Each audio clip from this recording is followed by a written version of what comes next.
Yes, a breno as I subim and nano pay Kotoko Phyllis, Kotoko exclusive, Kotoko positive news eba.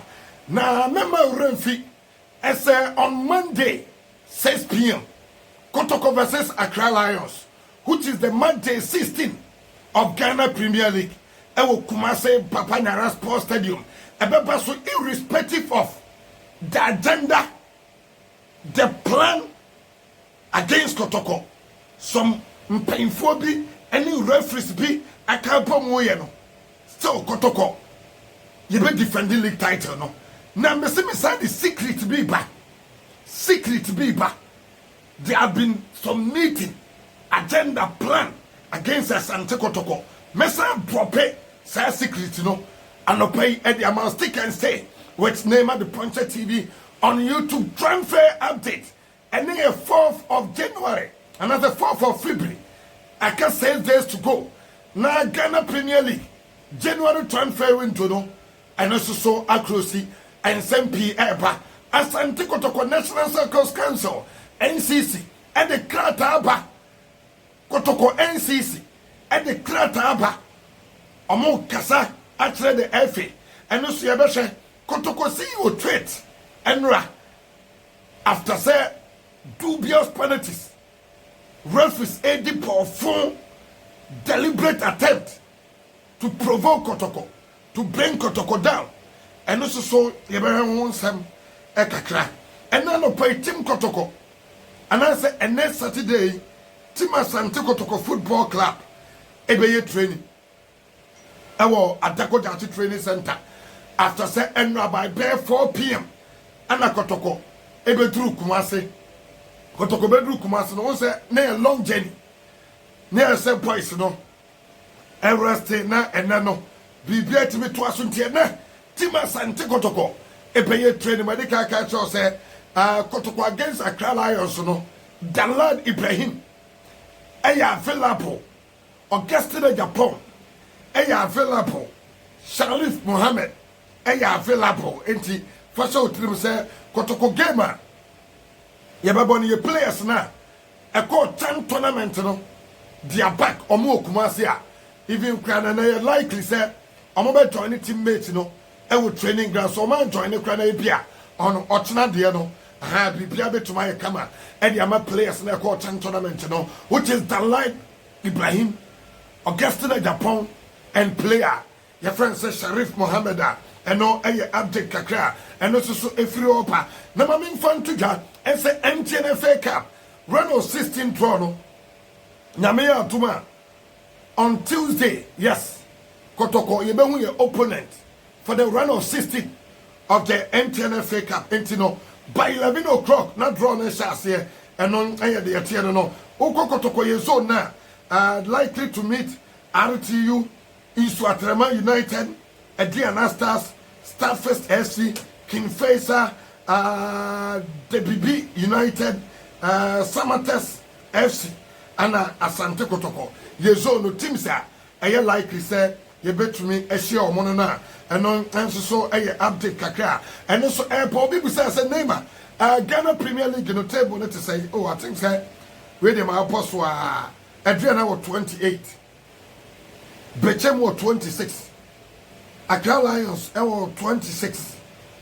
House of Folk was 25. Now Kotoko 24. Into Kotoko ya toso a year 5th. Into what we say for league table no. And on a year the but here NCC for Krata no madaba me ready by make a crabby or say the propaganda and scheming against Asante Kotoko masses. And the National Circus Council, woman or monsa, as I say, Debenyan and Domino, and this Accra area, Panama Pachotier. Almost 34 matches. Kotoko against us, folks. Salom Yahoo players. Red Tamale United against Kotoko. Gold Stars against Kotoko. Carrera against Kotoko. Tino. As our 4 matches, no. Almost say, Omo Tenacity. The way the manner, and you may see, our Ghana as a cat. Ghana Football Association. Any ref, I say, almost see this animal, deliberate attempt to cheat Kotoko, deliberate attempt to rob Kotoko team, and the NCC near Briepa, and me know my 100%.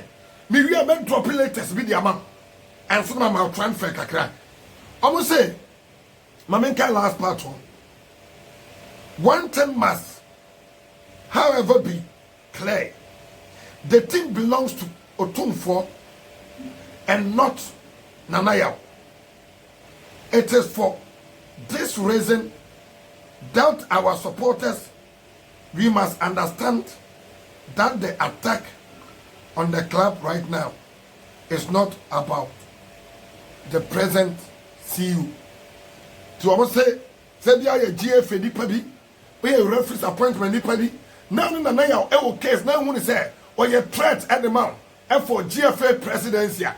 Team ni na ya odia e yo tun for the ono no ya adwuma ase you enti otana wata Kotoko supporters nyina otana wata e otun for otana wata e obibia enti key area enti e besra mu referee appointment committee referees e wo Ghana the FA info monfa menansi form because as I say Kotoko supporters koko apai no I say good Ghana football anymore say stupid palatia. This guy, Akumate, I did obipiani, Yante Hore. Aza, the executive committee no one and want to tell me my let's call a spade a spade. You know the right thing. But the one has referee Amobandi now will say, what in the first division. A man no be Akuma Tony. And so referee ready Kotoko has year to come. Mo pande referee no eba public yes I move so my but here my men drop secret bi dia men say can say e betu Kotoko supporters na afo otamfo no pamo a onyina Kotoko supporters na Kumasi Sports Stadium mo ma yen conserve ye ho because tiny there ye can say ni pan time or time wo ba ye day or no better by the 3 more time. Intimate minimum say Ebia worst things beba one day e will Kumasi Baba Yara Sports Stadium. Kotoko supporters ko yeah Ebia 5 matches ban from Kumasi ye do kotamale. Away ni mrano na league ni ayi over. Into Kotoko supporters especially any wo Kumasi irrespective of their plan. I say you careful. Yen support your team no with Jama. Yenya virtuosi challenge sika ne Kotoko ho go league crowd 2 billion last year sika Kotoko virtuosi challenge ya kembo mi na year de Kotoko na so sika da league ne so but I see a league no I mean supporters any age but you make sure say you best stadium hana you be protect you ma before me ma yan ko bo obi because plan no ba akoso no say si edi agro Kumasi a ye be pande mama for transfer kakra so latest I mean say can say Kotoko for right back and you off Kotoko to sign right back and you off and you may go live and you may go live sending so but me the Mohammed last details ever but yamfa akwanya we so na yana sofunash good shepherd. Yes, I saw na wo Canada. Ono na yere dia Canada Toronto. Yamana paso ye studio project no was from Bogatito. Yes, Bogatito. I was Cincinnati. I was US. Ono so as from ana me patriote ni pa Mr. Sam of Rikonongo Dumase or Vienna. I was USA. Ono so as from paying for me and say and I see from so far. Mohammed last I do the tea. The men say can say free na enkosi Tuesday na do no empenfo en na say ya wan sha so she beba free na enkosi Sunday se empenfo na so do na aso she beba ani latest empenfo percent say defender no beba by Tuesday and na aye 4th etna aye 5th Monday, so I say, 6 Tuesday, 7. Now 3 days now windows now close. 18.4% on my BPR on a BPR so I come and then you may go live by 5 p.m. or may go live. Golden Power Travel and Tours at the year to Canada, US, Dubai, Germany, Singapore. 059 0549 198995 0549 198995. Now the Golden Power for pay for aqua chicken como mackerel.